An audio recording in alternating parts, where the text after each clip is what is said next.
Broadcasting live from the Business Radio X studios in Atlanta, Georgia, it's time for Atlanta Business Radio, spotlighting the city's best businesses and the people who lead them.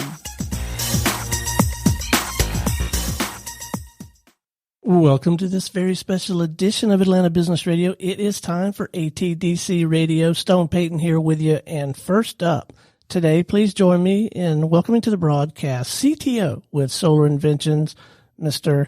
Ben Damiani. Good morning, sir. Morning, Stone.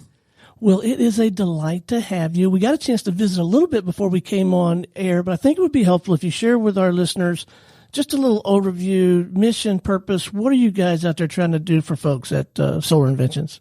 Solar Inventions is a relatively small company, but what our goal is trying to help the innovation cycle within solar energy. So we're trying to bring in new technology that usually costs a whole lot of money and takes a lot of time to bring into the market. But we're trying to take a different approach where we're taking a very practical sense with that and try to bring in technologies that can be implemented quickly and less expensive and still improve the market. And so what is kind of the state of the industry? Is this thing scalable? Like if I want to go out and buy a house or a car, can I get solar, or is it still a little bit out of reach? Where are we in general? Well, I think that's really an excellent question in the sense that one of the things that I think we're in a culture right now where I get a lot of times people asking me what is, if someone's wealthy and wants to invest in solar energy or do something good for the environment, they ask, what company can I invest in? And I struggled with that for a long time because there's a lot of business and political inputs that come into solar industry that really confuse things, right? China can come in and do a bunch of crazy stuff. Well, a couple years ago, I kind of settled on giving some solid advice and invest in it yourself.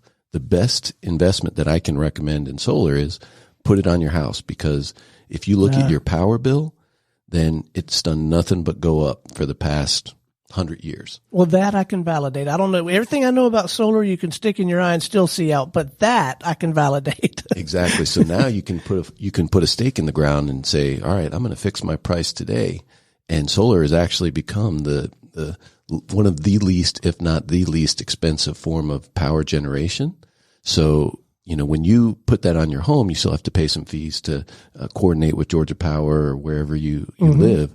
But it's really an excellent investment because you're fixing your cost, what your power cost will be for the next 30 years if you want. And usually the payback time is somewhere between 5 and 7 years right now. All right. So there is a more substantial initial investment. I'm operating under that impression to get it set up, to get it installed. Yes. Yeah. It's a little bit different model. There's some financing packages that are available out there, but in general, if you looked at a 2,500 square foot home, I think you could relatively confidently estimate that you'd need about a 10 kilowatt system, which might cost you somewhere between $15,000 and $22,000 to put on your home. So if you look at that as financing like a car, you're looking at, $300 a month, maybe $200 a month, depending on what you do for the finance period. And then those panels will produce power for the next 30 years, but they'll be paid off within 5 to 10. Gotcha. So the math works. Oh, yeah. Yeah. All right. And then there's other things to be coordinated. Is that fall completely on the consumer, or has that sort of helped build a cottage industry of people that's what they do, is help you talk to Georgia Power and get all that figured out, or the guy who's selling you the panels, or how does that piece of it work? There's a lot of parts in the value chain, but one of the things that Solar City, which was one of Elon Musk's early investments with his cousins, Lyndon Rive, and getting that business going, he kind of helped pioneer what was going on from what's called a power purchase agreement. So they were able to come to your home, because most of the time we're actually governed by law to buy power from Georgia Power, from your local utility. You're actually required. All right. And Georgia Power likewise is supposed to give you power, whether you live out in the sticks or in the middle of the city. And so that has helped control the cost. So what's happened in the last 10 years, there's been a various change of how the policy rolls out, where now before, I couldn't come to you and say, hey, let me put panels on your house. You pay me, your power bill goes away, and I'll give you clean energy. That wasn't legal, but now it is in many of the states around the U.S.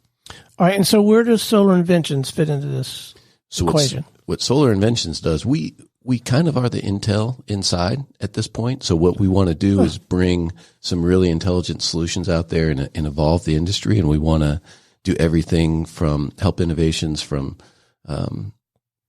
energy storage all the way up through, finished systems at your home.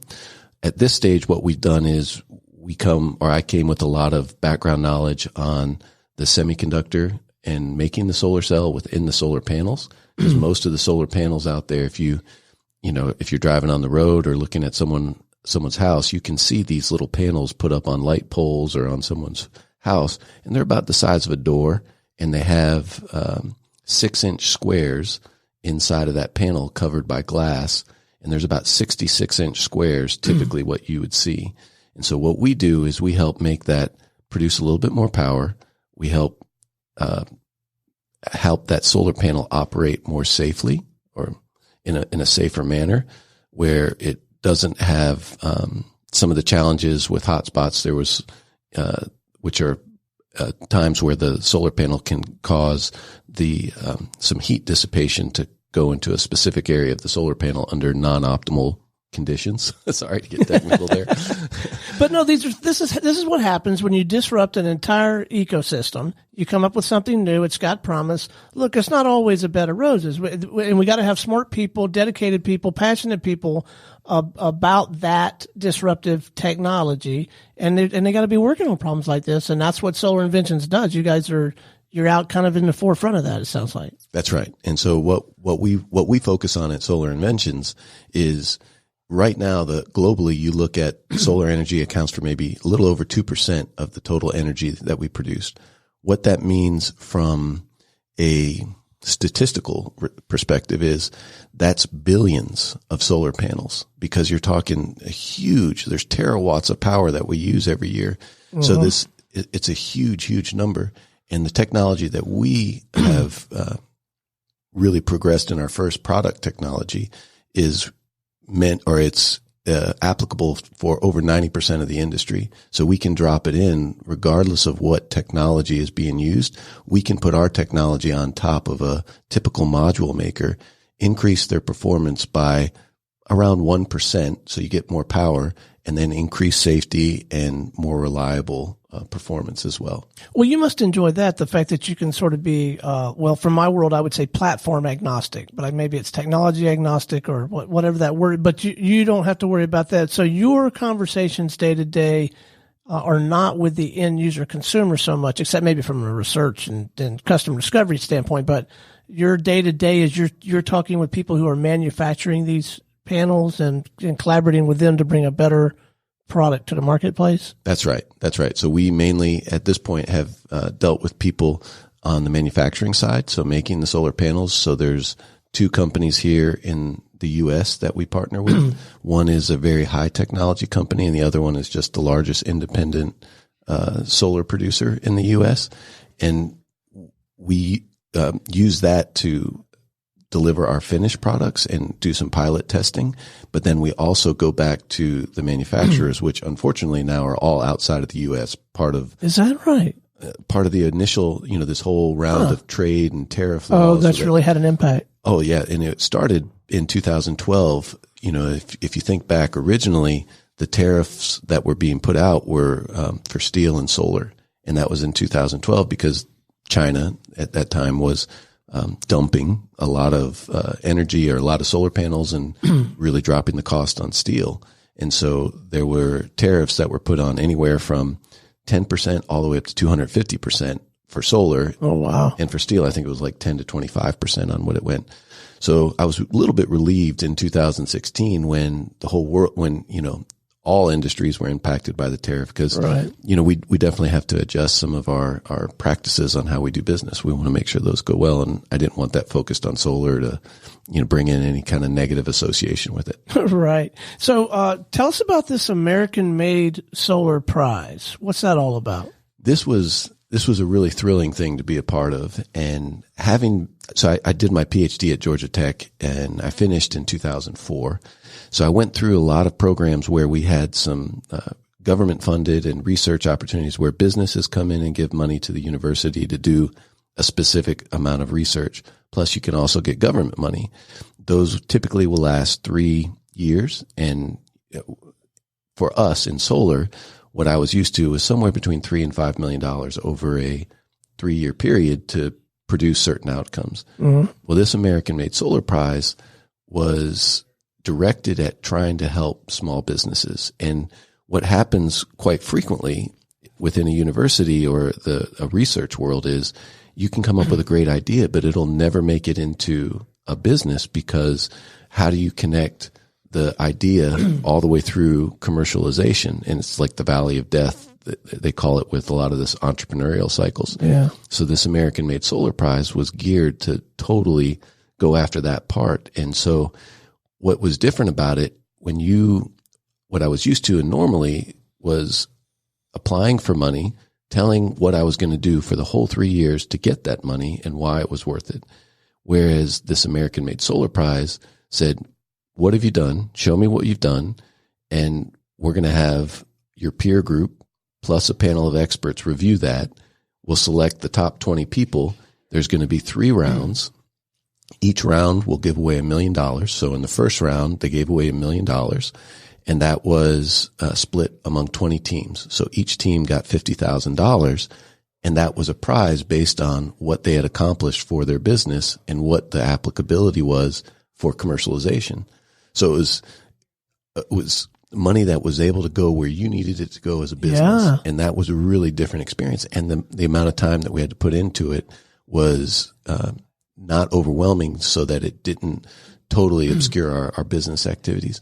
So we were real fortunate. We were one of the final teams to win in the third round. So in the third round, there was only 2 winners. And so 2 winners got to split $1 million. And nice. That was and you were one of them. We were one of them. We were fortunate, and that worked out really well. Well, this whole business of going out and raising money, I mean, that's a whole nother job. I mean, it can consume. You got plenty to do as an entrepreneur. Your hair's on fire. You got so much going on, and then you got this whole other job of going to raise money. It seemed like, yeah. It was incredible. So for as an example, with the money that we got from the American-made Solar Prize, when you're doing a startup business, you have to be very careful with your time and your money. And so you try to pick the path that you're going to be the most successful with. Once we were able to win some of this money, instead of choosing just one pilot partner, we were able to get 2 or 3 going at the same time, which gave us more data. It was more expensive for us to do, but it was very useful for what our business needed. And it just allowed us to go even faster. Whereas normally we would have been like, okay, that guy's going to be our best chance. Let's put all our effort there. Having these extra funds that we didn't have to go out and raise money for allowed us a lot of freedom and really did help our business achieve what I think the goal of the American-made Solar Prize was going after. So when you say pilot partner, are you now talking about one or more of these manufacturers that you? Yeah. So but now you could do more. You could work with more. Exactly. So now we have two supply chain partners that are producing the raw material that we need to go into the solar panels. Then we have 2 pilot production for companies here in the U.S., and we've also reached out to some European-based companies that were bought by some Asian countries in the end. But we have 3 partners that we're working with, plus some other, they're supply chain people, but they're interested in our technology as well. Well, I bet they are. So the role of ATDC, speak to that a little bit about, why ATDC? I mean, I know that you're a grad of tech, but there's probably more to it than that. Absolutely. So the infrastructure, ATDC has actually been extremely helpful to me all the way up and through. Originally, because I've been in the solar industry since 1997, I was a part of many of the manufacturing, the companies when we did manufacture solar cells in the U.S. I was a part of both of the companies, or 2 of the biggest companies that manufactured here.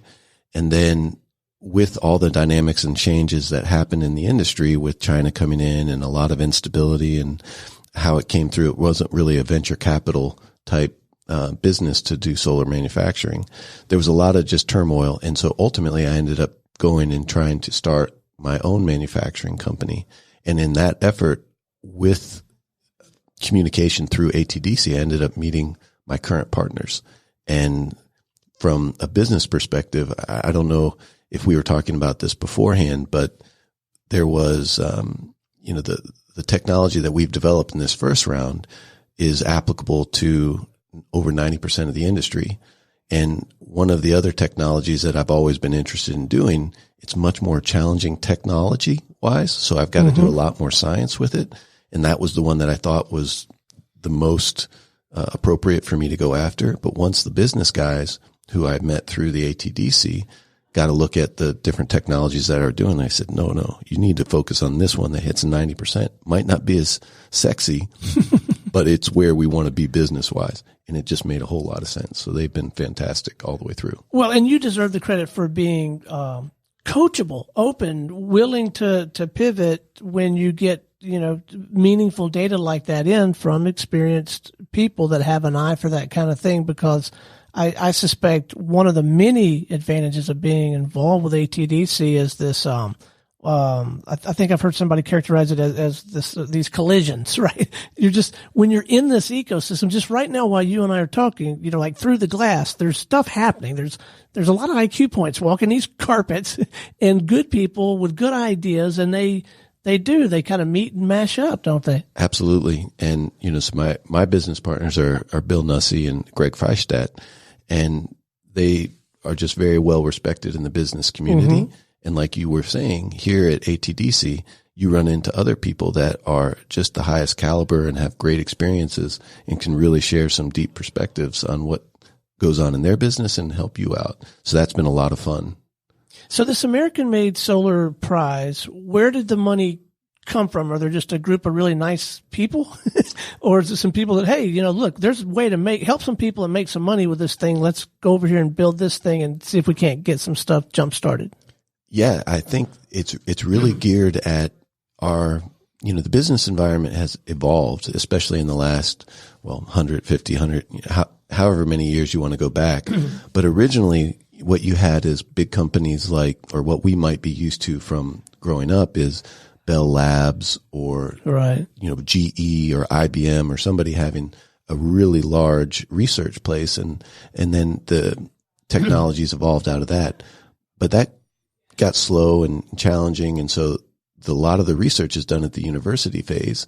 But like I mentioned earlier, that's had a lot of difficulties in getting commercialized. Places like Silicon Valley have done a good job with it, but not necessarily around the U.S. So the American-Made Solar Prize was a new program from the Department of Energy to try and help get these companies, the good ideas out of the lab and into businesses. And so they really tried to focus, we need to throw money at the valley of death part of the cycle of the business to try and bring that up and get it going. So do we need to find a way to further get more of those programs or more money in that program? Is it sufficiently funded? Do we need to get them? Do we need to somehow figure out how to get more of this?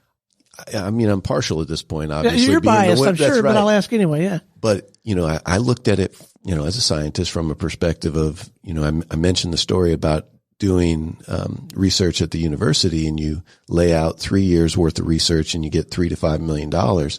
And that might be a professor, 2 or 3 grad students, and you work through that technology.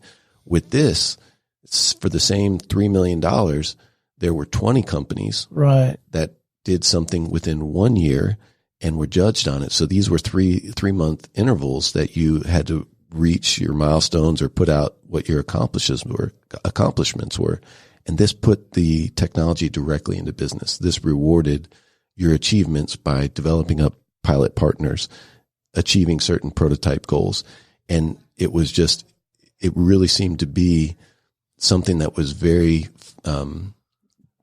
designed to be able to help businesses get across that very difficult place of commercializing from the idea into getting across that valley of death into commercial products. So I found it got a lot done for the same $3 million. Right. It really worked. And the fact that it was, peer reviewed plus expert reviewed plus government reviewed was really a fair process because, I was kidding with some of the guys around here when they said it restores your faith in government a little bit because I can tell you I'm not connected. So in order to get, this process that went through, and it was really tough judging, but it also, I saw with the American-made solar prize people, they put a lot of effort and faith into trying to make the right decisions, right.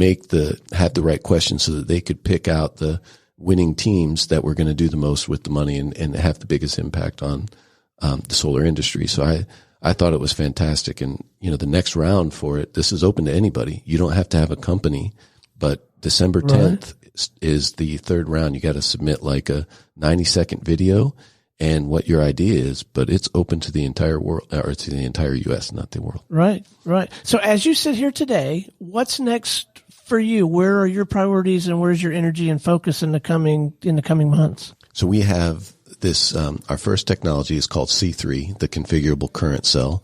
We've got a couple of installations and pilot partners that we're working with. So not only are we making the solar panels that have the configurable current cell technology, which enhances the power and increases the safety of the panel, we also have end user customers where we're putting these out in the field in order to be able to gather more long-term data and really grab the benefits of what's going on. So by the end of this year, we should have the first two installations as well as, finishing up some of the agreements that we have with our pilot partners on production levels. So what's going to have you, as my business partner Lee says, high-fiving in the parking lot, doing backflips, I don't know, what, a year from now, 2 years from now, what is that brass ring for you? Or are you still defining that? That's, for me, technically, the first thing I have to say, I'm a little bit tilted towards the nerds. My business partners could tell you something different, but for me, I was looking at, we're working on some really exciting technology. And so one of the next things that we're working on is really going to increase the safety on the panels. And so that's the part that, that's what I thought about initially, but we of course want to have U.S. partners in particular adopting our technology so that they're the ones that's the first place to take advantage of the performance benefit and the safety benefit in the panels. Right. So that would be really exciting for us to get up to, a couple hundred megawatts on production of the C3 technology would be really fantastic. I'll bet. Okay. So what do you need to get from here to there, and how can we help? Oh, that's a great question. I guess we can have customers asking for the C3 technology, right? The American-made innovation that will. It really fits well for people's homes as well. But yeah, that's a big part of it. And, I think that's the biggest thing that I can think of. So it may be a little too far down the chain, but I was just wondering about home builders and developers. Is there's going to be a point at some point you're going to want to kind of continue to enlist people at that level, right? And have them at least consider if they're developing an area, or if a consumer asks for it, you want them to be well equipped to deliver on solar solutions. So that's in the plan at some point, right? Absolutely. And I think what that made me think of is when, for us developing this technology, in order for us to be able to supply it to customers, there's got to be a lot of demand. You can't come in with, 1, 2, 10, 100, or even 1,000 homes, right? It's got to be on the level of 1,000 homes starts to get up there. But then, because the industry is so big and it moves not so fast, in many respects. But if you've got the demand that is asking for a product, that really helps streamline the supply chain. It helps us get things through. So and it gives you some economies of scale in all kinds of ways, right? Absolutely. Yeah. And, we try to gear it in a way where everybody wins through the value chain, because we save a little bit of money in the manufacturing process for creating the C3 technology. So hopefully, the end user benefits with better power and better safety. So if somebody listening would like to have a conversation with you or someone on your team about this topic or about any of these topics, what's the best way for them to reach out? Whatever's appropriate. I don't know, email, phone number, LinkedIn. What's the best way for them to connect with you or somebody on your team? Our website is up and going, and so you can go to www.solarinventions.com, and there's a contact page through there, and you can put in those questions that you've got, and we'll get back with you.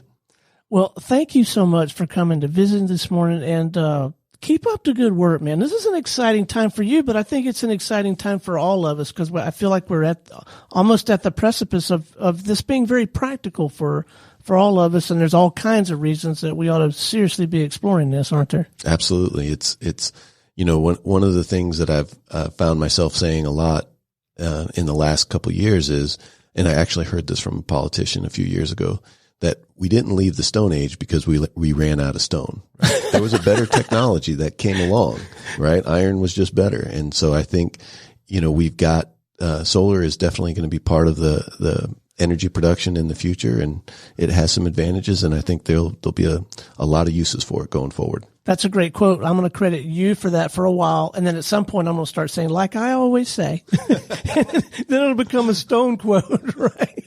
Exactly. Well, it's been an absolute delight having you on the show. Thanks so much for sharing your story, man. I appreciate it, Stone. It was a pleasure to be here.